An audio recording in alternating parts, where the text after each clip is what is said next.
always had to do with emails. A lot of the look and feel is the same, but there are some differences. And additionally, since there are some people who may not have been in the Tuesday class, I'm going to start all over from the beginning. So some of this may look familiar.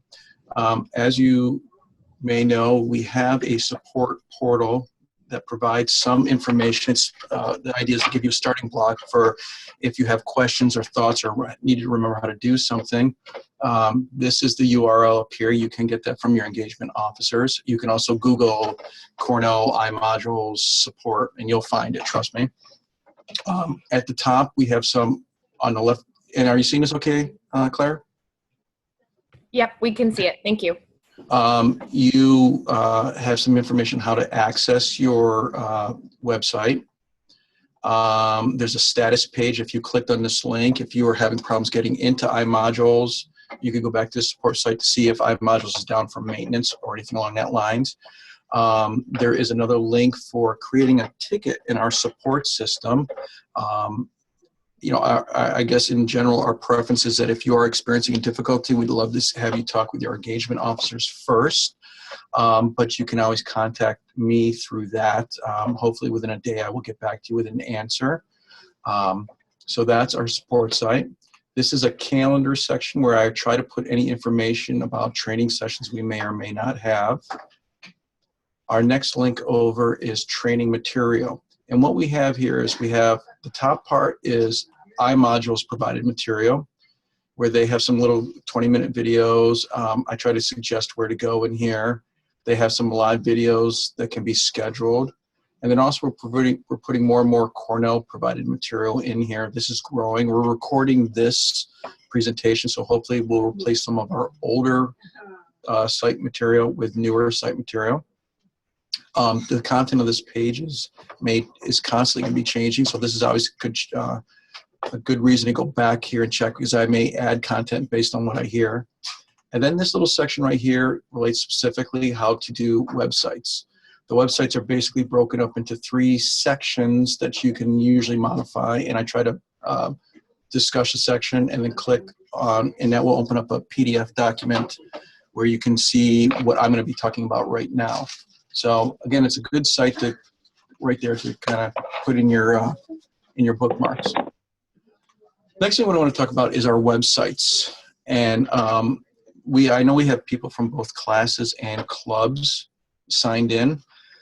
We use the same template just to show you. This is a club website, and if I went over to one of our class websites, you'll see they basically look the same. That's because we use the same template for websites. Cornell went through a process with both iModules and our web gurus to kind of come up with a template that's got some high quality branding, and so it was a conscious decision to make to create this format for our Cornell websites. One of the big differences between a class site and a club site is, you'll notice right here is we have all the decades share like the same space. So in one aspect, if you were looking at the class in 1994, they have their own website, but there are some aspects that they share. And that will control what we can and can't modify. So I'm going to flip back and forth every once in a while to show the difference. Here's how we're going to start with just kind of modifying some of these, this website. This site used by Cornell Mid-Hudson is not really used by them at this point, so I feel okay going in and playing with their page. If we're starting from the top and the bottom, you have a picture right here. This is something that could be modified. It can be adjusted.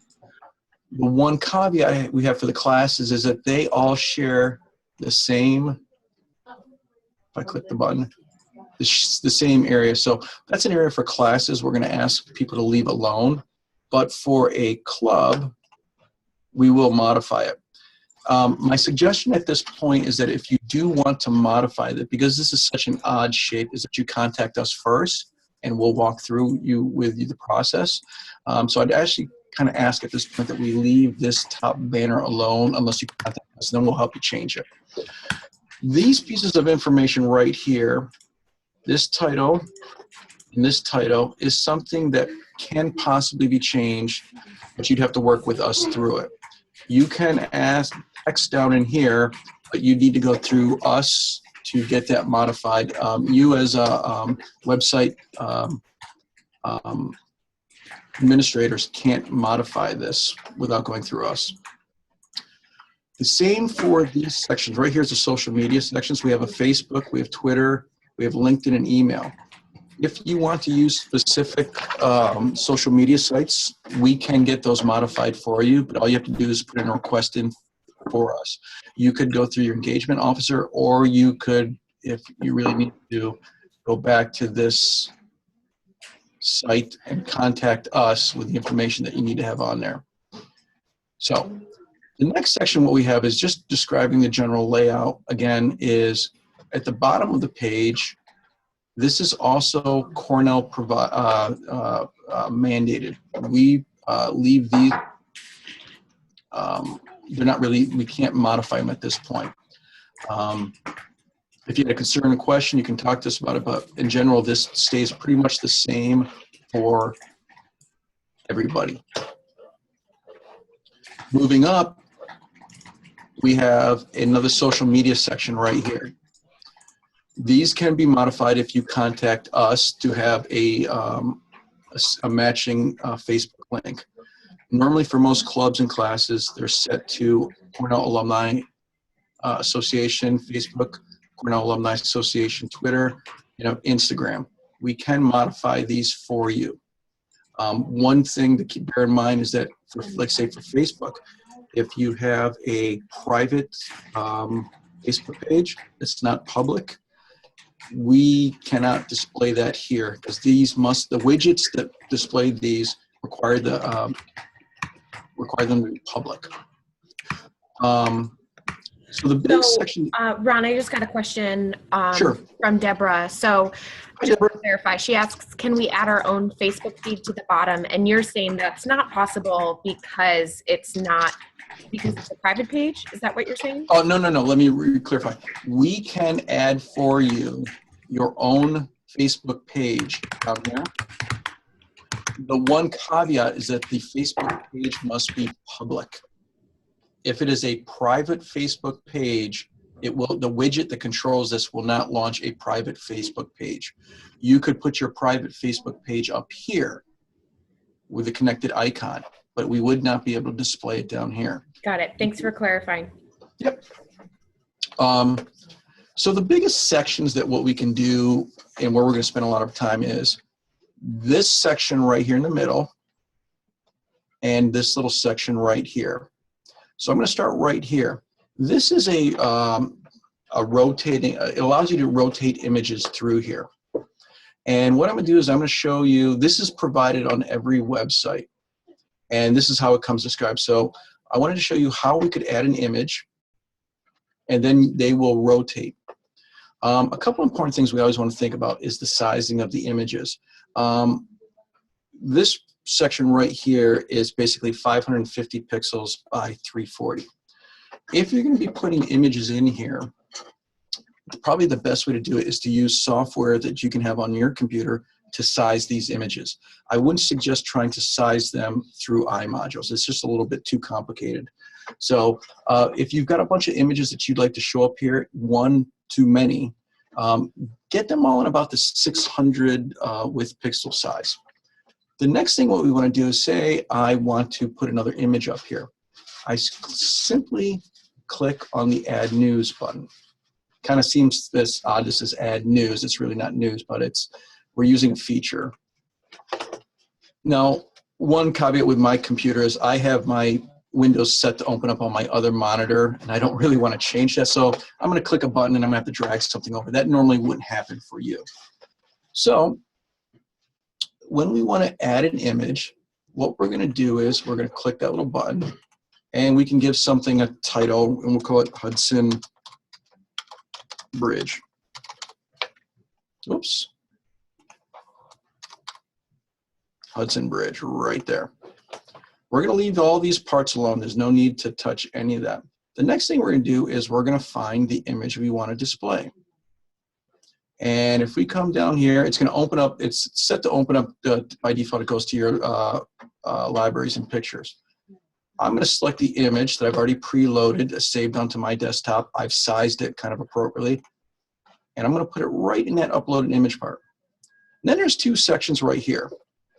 And they're going to show up right in here. Now, for me, I just can never remember what is what and what. So I always tell people just put a word, content, Hudson Bridge. And I might put, look at the wonderful Hudson Bridge.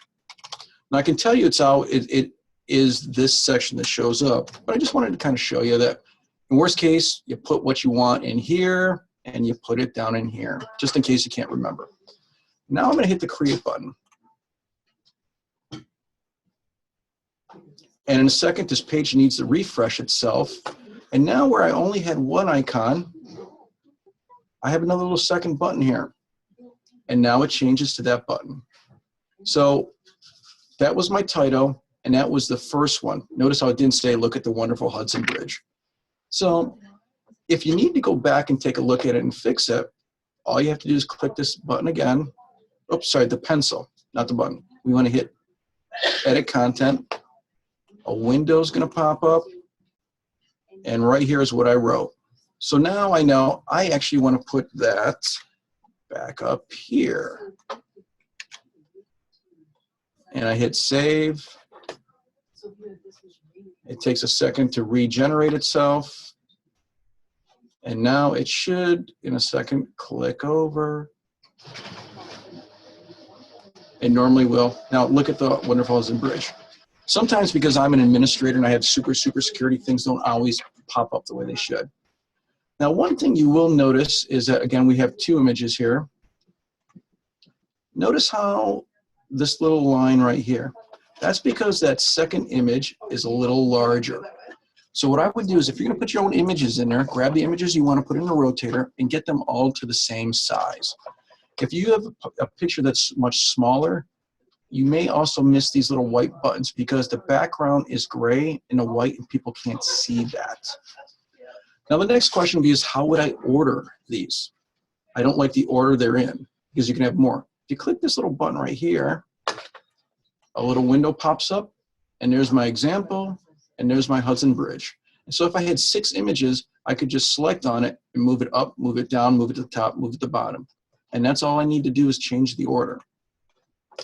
The last thing is, all of a sudden, maybe I've had 4 or 5 pictures on here and I want to get rid of one of them. They're not appropriate. All I do is get it to the image, oops, and I hit this little delete button. That will remove that picture. You want to make sure it's the picture we see because if it all of a sudden it jumps to the next picture, you're going to delete that one, all right? So hopefully everybody understands how we can put these rotating images up here. And again, this is all documented in this little section right here. If we went to web content and we said adding content to the top section, if we click on this little button, it's going to take me to another website where we can open up PDF. And I have this in written directions. All right, so getting me back to my site. The next thing we may want to do is we can take a look at this page and we want to add some content in here. We have really nothing added in here.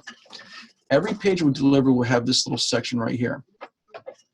So the first thing we could do is imagine this doesn't exist. We've just got our basic, every page comes with an about and with a community. So say we wanted to add some instructions to this little content. Each one of these is a little block. That's a little block, and this is a block down to the next little icon. So what I can do is, and just to change the block, and I'll go over adding and deleting the blocks in a second. If we want to put our cursor over this, it says edit the home page, the block. I click on this little button. My window pops up, and you'll see this every time. That's the title of that content block, home page. I would leave this all alone. It's nothing that we need to be playing with at this point. We hit next. Next thing it does is what is the layout of the block? This is just a one big section like this. If I selected 50-50, it would change it where we had 2 columns. But for this example, I'm going to leave it as this content block. I'm going to hit next. And all I need to do here is click here to add content. This is where I can add text. And I'm going to go over this in a little bit, but right here we have design and HTML. We want to not play in the HTML world. We really want to stay in this design feature, even for people who believe that they know how to write their HTML. The HTML that would be written here is actually, it goes through iModules processing. So you may get yourself into a little bit of hot water, not knowing what iModules is doing to the HTML in the back end. So my suggestion is to always stay in design mode. So for now, this example, if I hit apply, it's going to show me this screen, and I can hit save, and the page refreshes and says this is where I can add text. Now let's say again I want to drag my over here. I want to add some more text. Again, we always go through this 3-step process. What's the detail? Select the layout as we've done right now. And we can edit. Now one thing you'll notice in here, there's a desktop view and a phone view. This will make sense a little bit more when I add some content in. But this will let you what it looks like on a mobile device. This is what it looks like on a desktop. If I click that, it doesn't do much. But I'm going to click the edit button again. We have the ability to take our text and we can center it. A lot of this will look very familiar to folks. We can change the fonts. We can underline. We can italicize. We can italicize the whole sentence if we want, or just a section, unitalicize a section. Now, up in the top corner, there's some pretty powerful buttons up here. The first one we can do is we can add in a hyperlink. We always want to use this hyperlink tool to add in a hyperlink. We never want to cut and paste a hyperlink in because that's a sure way for this page to sometimes go a little haywire. So what we can do is we can click this little button and we can add in right here www.cornell.edu. We can add in click here to go to the Cornell website. We can do a tooltip. This is instructions for when your cursor hovers over that link. All right. So if I added that in, that would be a link that would take me straight to the Cornell website. So you can cut and paste in any HTML. If I hit apply again, there's my link. I hit save. And there we go on our website. So none of this looks pretty, but I just wanted to show you some of the functionality. Let's click again. And again, I'm going to hit next. I'm going to stay in that content block. I'm not changing it. I'm going to edit it. And now I want to add some more content in here. And if I wanted to take this and break this hyperlink, all I have to do is little chain unlinks. That removes the link. I don't need to do that for now. The next question is, a lot of times people want to put in pictures. How do we put a picture in? Right over here, it looks like a little picture. We go to our image manager. That pops up a little window. Now this is an image library that lives in your space. So for the class of 1994, that would live in all the 90s, 90, 91, 92, 93, 94, share the same library. Because remember, as I said, the classes kind of share an environment. Even though their page is unique, the background information is shared. Now, if you're a club, you're only going to see the pictures you want to put in there.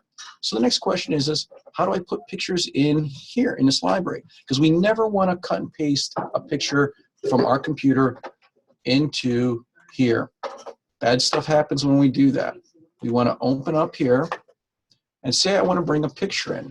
I click the little upload button, and I always do this wrong. Claire's going to remind me every time. I never do it right. I want to add an image. Oh, I did it wrong again. I have to hit the select button. That brings up all my images. So I can take an image here, and let me find an image of me in Hawaii. It will be stored there, and then I upload that. Next thing you know, there's a picture of me. If I select that picture, what a wonderful picture.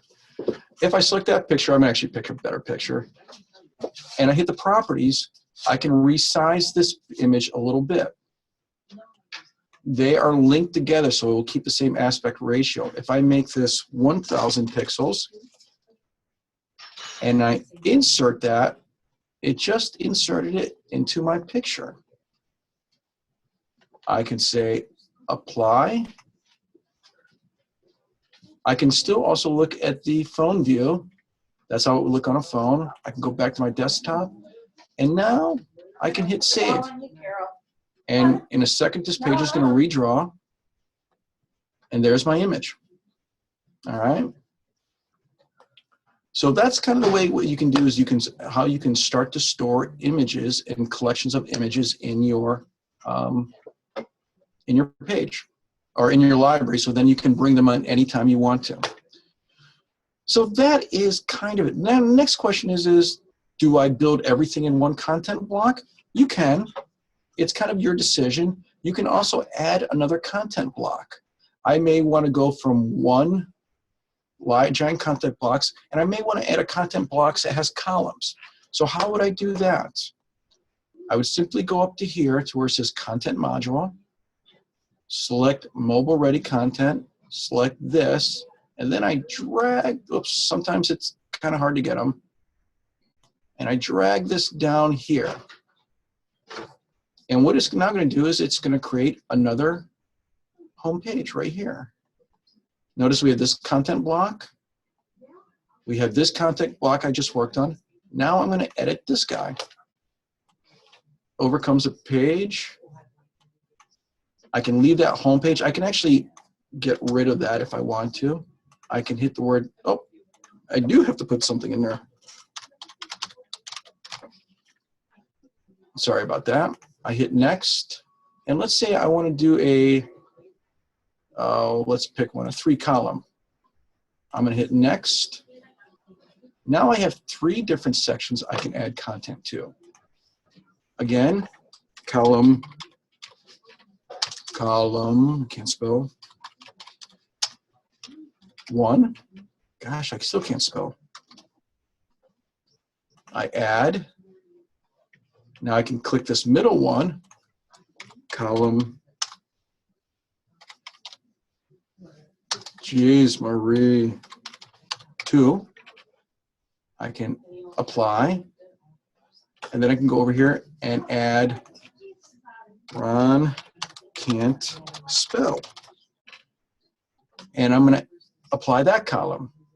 Now the interesting thing is if I click the phone view, instead of being across the side, it's going to display it slightly different. That's why you might want to go to phone view, especially for classes that have alumni or clubs that have alumni who use their phones more than their desktops.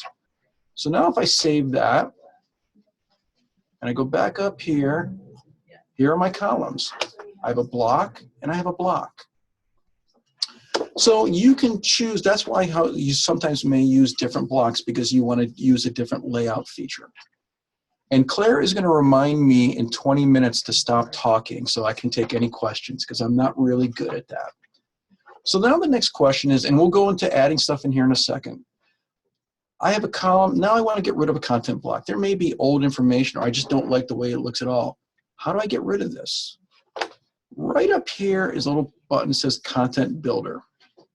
If we click on that, this kind of whole page goes great, and you have to come move your mouse over each little content block. And when they're really small, they kind of overwrite each other. When they're bigger, they don't overwrite as much. But right here is a little red box. I hover over top of it, it says it removes that control block.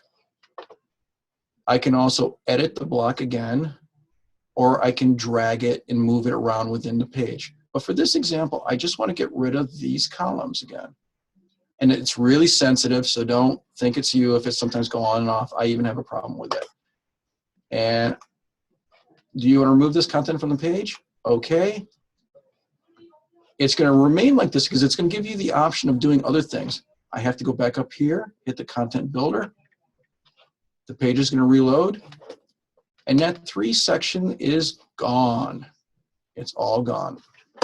So that's how you, in essence, you would manipulate it. Now, if the good thing to notice is if you're playing on this page and you get to a point where it just doesn't look right and you can't figure it out, again, you can contact your engagement officer. You can go through that little support site and saying, hey, Ron, I've got this page really messed up. Can you help talk me through?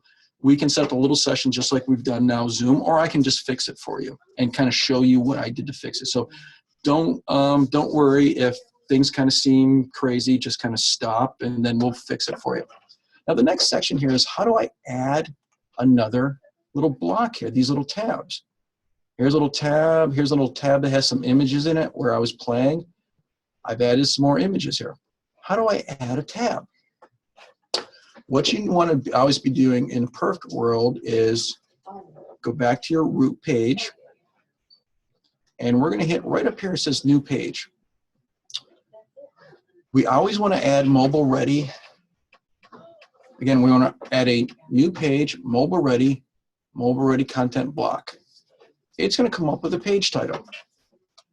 Claire's testing page. This is what will show up in that tab column. We hit the little green button.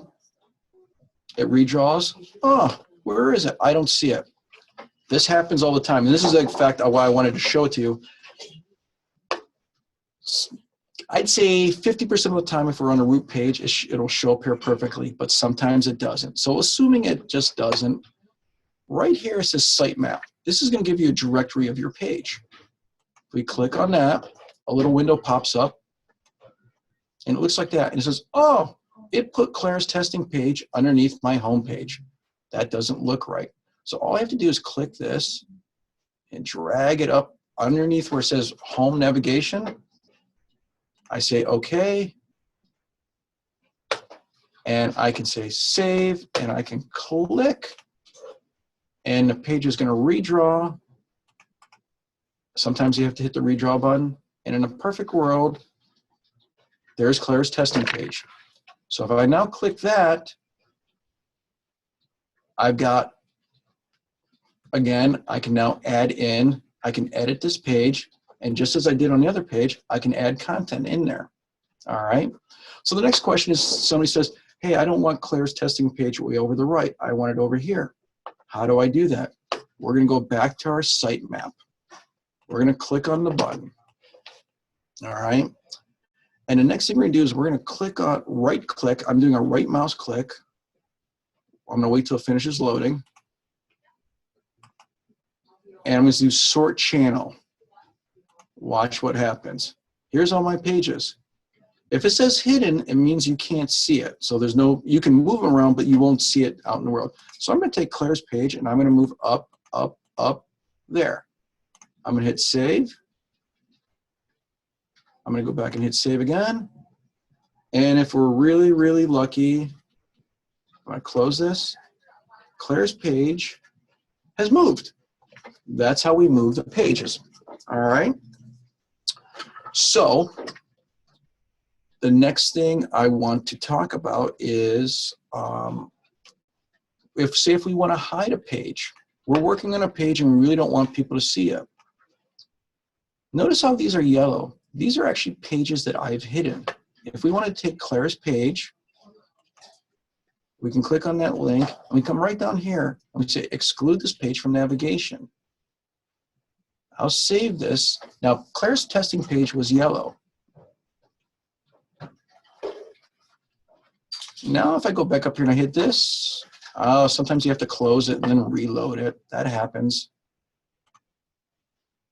I'm going to click on the sitemap again. Notice how Claire's page is yellow and it's disappeared. That's how you can work on a page and kind of hide it. And if you don't want people to see it until you really have it done. Now we have Claire's page we want to unhide. We're going to come back over here, click on Claire's page, and just uncheck that button. We're going to hit save. We're going to close it. We can come back over here, and voila, it showed up again. All right. So what else do we want to go through? Let's show you some cool stuff we can also do. This was just a, I added an image here. We can also do an image rotator, which is a neat little feature. This allows you to scroll pictures if you want to. How we do an image rotator is the first thing we need to do is we need to put our files in our image folder. Now, a lot of times people say this rotates and this rotates. They are two separate, completely separate things. So if we're thinking about on a page and we want to put different images in, we have to store the images we're going to use. We click on this little image button. A little window pops up, and you'll notice here that these images are the images here. So what I need to do is I need to add an image. Again, it's going to go over here. And what I need to do is, it's hard to do here, I can actually drag from my computer onto here. And that will store the image in this little folder. All right. If I want to get images to stop rotating in here, all I do is delete them from the folder and they will stop showing up. Or actually, they will delete it from the library folder. How do I manage what? Question from Deborah: is there a maximum size for images? You mean a physical size or the number of like a X number of JPEGs? No, size in terms of, I think, pixels. I don't know if anybody's ever run into one, so I'm going to challenge Deborah to find the max size. I don't know the max size. We've never run into that. If I click on this little button here, whoops, dragging over here, I'm going to expand this out a little bit. The images that whoa, that looked ugly. Let me click on it again. So it happens when you're moving from one screen to the next. So remember, we stored all the images we want in our rotator up in our underneath images, right? Now we're all done. Now we want to decide which one shows up in our image rotator. All we do is, coming over here, is we take our images that we want, and I apologize, this is kind of a screen. Ooh, that gets so ugly. It's when we're dealing, is we take the image and we just drag it up top here. We drag this up. So say if we had 20 images that we had loaded in our file, we just drag up to the top the ones we want to put in our image rotator.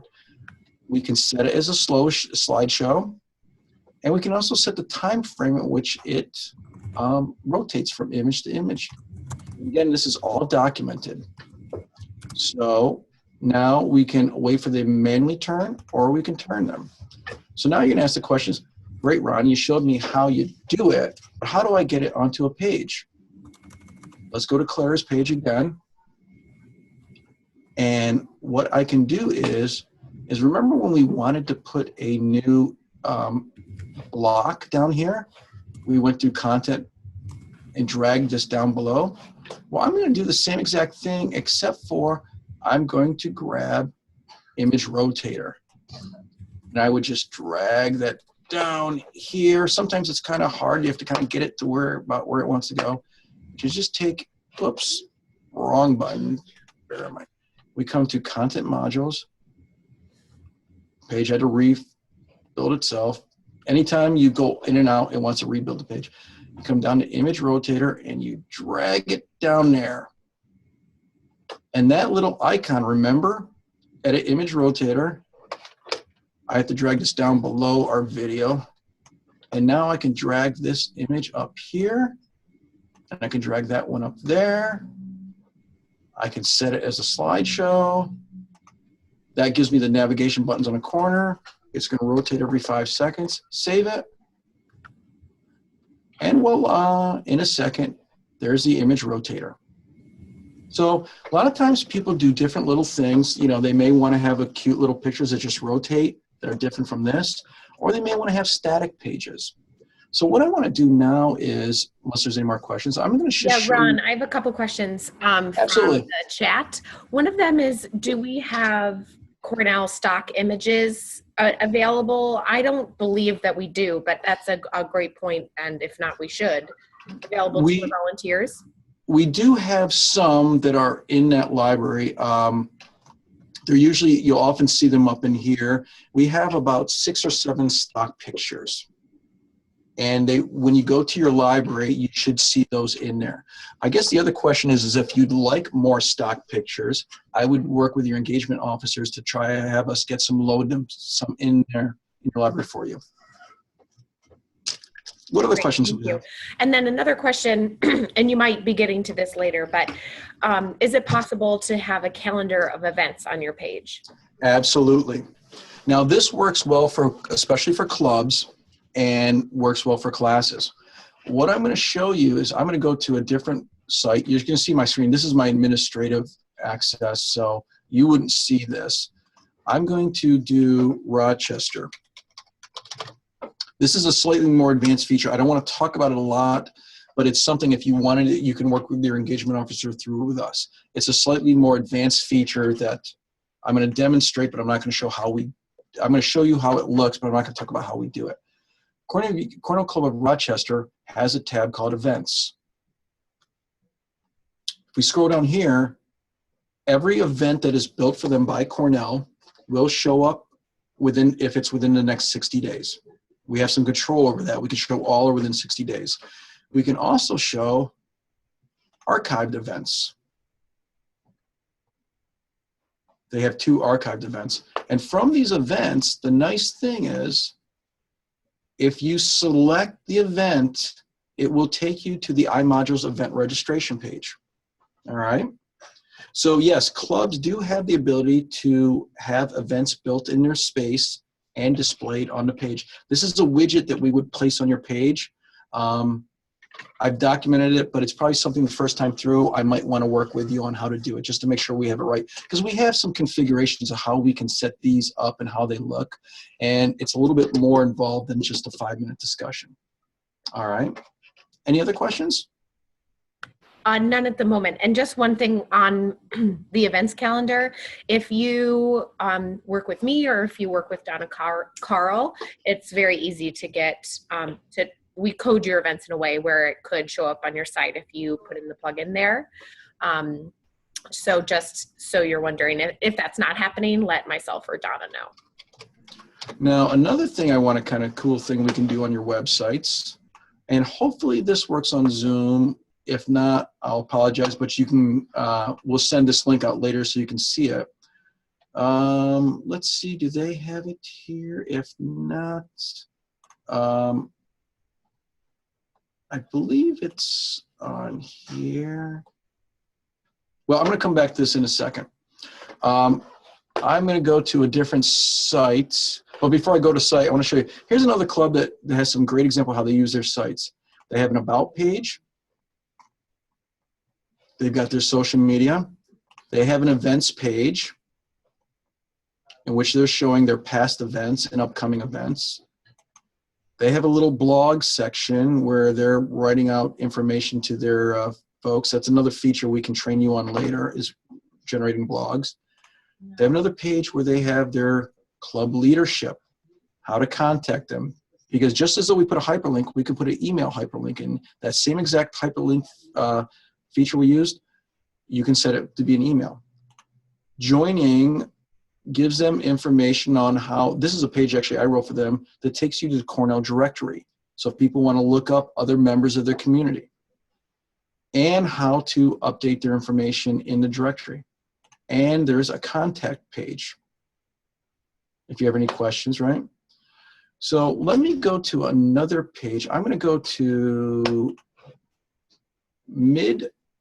I love the mids. And I'm going to find it's the Cornell Club of Mid-America. This was an interesting thing. I use them as my beta site often. They have a little section called Cornell Video. Now, Claire, can you tell me, do you see the streaming video here? Yeah, we can see it. And do you see it streaming now? Yep. So the wonderful thing on your website is we can put streaming video from Cornell. We can even put streaming videos from your classes. You can shoot your own videos, edit it. You can make it available to us easy ways through YouTube, and we can put it on this site. One of the cool things one of the classes did, class of 1955 on their website, they have reunion coming up. It's either 55 or 57. Which one would it be, Claire? I think it's 57. 57 did a wonderful video invite to show up to reunion.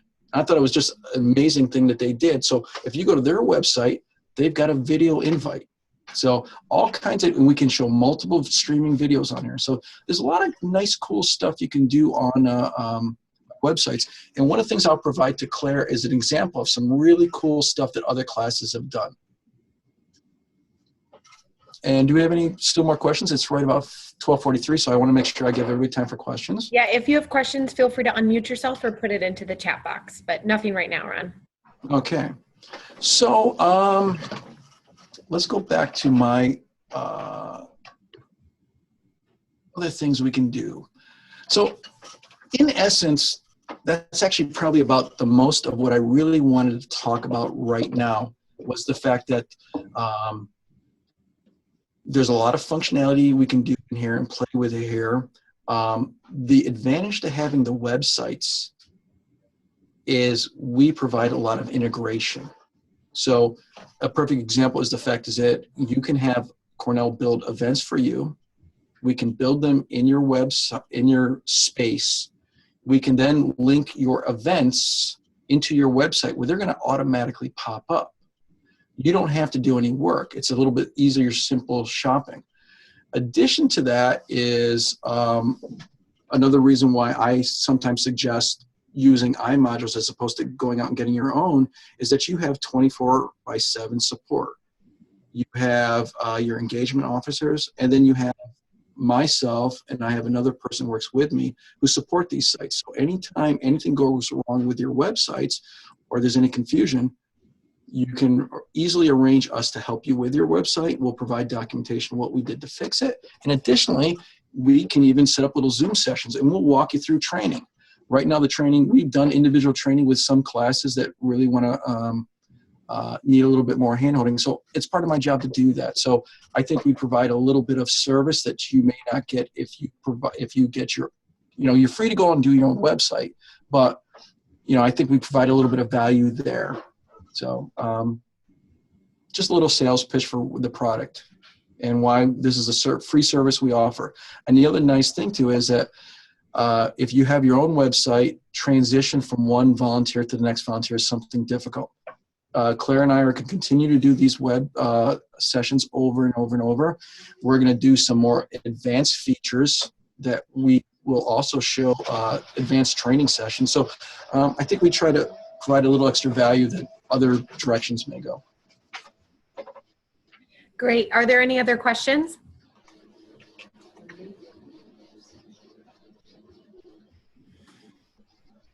Okay, well, if you, oh, yes, we do. Oh, great.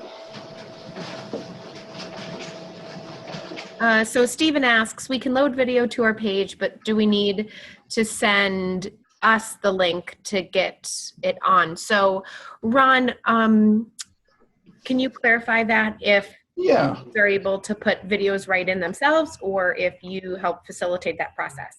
Right, if you look at, I'm going to go right to my training website. And let's say we're going to go back to web content and adding to the middle section. And I just want to kind of show you how this stuff is right here. Maybe it's in the bottom section. Let me try if I can find it first. And if not, I'm just going to go to the main page. Oh, embedded video. So if we're at the main site of my web contact page, right at the very bottom, I've got some rules about this. And basically what you need to do is you can create your own web video. Easiest place to put it is in YouTube. And what I can do is we can have you send us the link to that site, and then I can embed it in the website. It's a security rule that iModules has in place to control some of the media that goes on there, is that it has to go through me. But it doesn't take me more than a couple minutes. So you can create all the little videos you want, store them on YouTube, then give me the links to them. You can work with your engagement officer with that. I'll grab it and place it onto your website. And again, it's part of my job. It's what I do. So it's not a problem for us doing it. And Ron has an iModules support email that I'll make sure I include in the email as a follow-up to this webinar. Oh, and one last little piece is right down here. I don't know if everybody can see that. If you have copyrighted material, you probably don't want to include it in your video.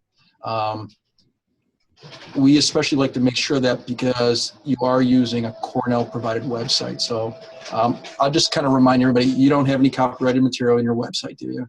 Often that happens with music.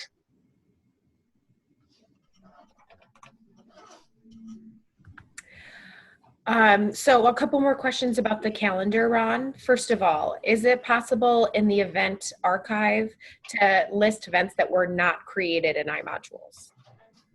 No, because right now what it's doing is it is pulling from iModules. This is a widget that goes out and it pulls all events that were created in your space. Now, you could perhaps below this add in another content block where you could list events yourselves, if that makes sense. But this is an interactive feature. And then, you know, and the selling point about iModules is that from this point on, you don't have to manage events. You just have to have them built, and they will show up. And they will go from the active to the archive as they are become active and inactive. So, you know, from this point going forward, you would be able to not have to manage your events. Great. And Jeff asked about creating historic events in iModules as a workaround. And that would be something that, Jeff, you would discuss with me and Lily. So we'll chat about that offline. Carol asked about the formatting of this events calendar. Is it possible to have it appear as a month where you can click on the day and list the event, or is this the format of it where you see the day and then the event? There is some formatting capabilities here. If I click on this, actually, we don't want to do it. There is some abilities to modify it. We haven't fully explored all the formatting capabilities, but if you worked with me, we would get you as close as we could.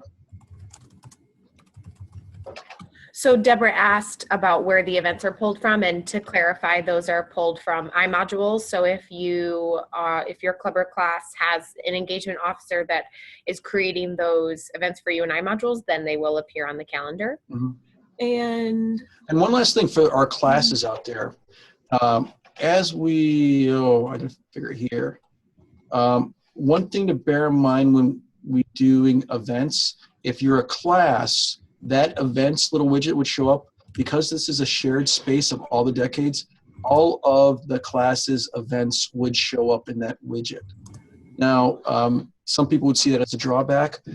Also, sometimes a notice because people have they have friends in different classes. There's a little bit of an overlay. So that was one of the reasons why we did it, why we designed it to be this way. So again, we can put that events widget on a class site just as easily, but you would see more than just your class. Great. Any more questions from the chat box? Give them a moment to type if they need it. Absolutely.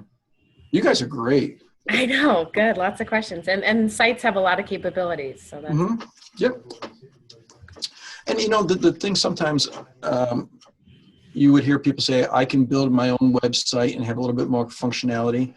I would sit here say that this tool is capable probably of doing 80% of what any other thing like WordPress could do. Again, the added benefit is that you get Claire and Babuka. As well as your other engagement officers, because not everyone works with me. Yeah. All right, so I'm not seeing any other questions, so we'll wrap it up. And like I said, I'll send a follow-up email with our contact information so you can continue to ask us questions. I'll say that sites are definitely more so Ron's purview than mine, so he's really your go-to on that. And I'll also be sending you a survey to ask you for your feedback. Great. So thank you again, everyone, for dialing in. Ron, thank you for such a great presentation, and have a great rest of your day, everyone. Bye-bye, people.